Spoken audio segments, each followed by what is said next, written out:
श्रीपाद श्री वल्लभ हे दत्तात्रयांचे पहिले अवतार मानले जातात। कुरवपूर हे त्यांचे अक्षय निवासस्थान होय। श्री क्षेत्र कुरवपूर हे कर्नाटकातील रायचूर जिल्ह्यात कृष्णा नदीच्या बेटावर असलेले पाण्याने वेढलेले तीर्थक्षेत्र आहे। या ठिकाणी श्रीपाद श्री वल्लभांनी 14 वर्ष वास्तव केले। वयाच्या 16व्या वर्षी माता पित्यांचा निरोप घेऊन श्रीपाद श्री वल्लभ प्रथम गोकर्ण महाबळेश्वरला गेले व तेथून श्रीशैल पर्वतावर जाऊन नंतर फिरत फिरत ते कुरवपूर येथे आले।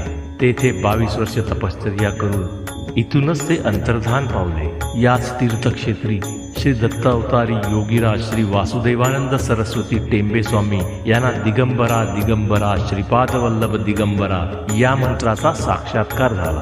दिगंबरा दिगंबरा श्रीपाद वल्लभ दिगंबरा, दिगंबरा दिगंबरा श्रीपाद वल्लभ दिगंबरा, दिगंबरा दिगंबरा श्रीपाद वल्लभ दिगंबरा, दिगंबरा दिगंबरा श्रीपाद वल्लभ दिगंबरा।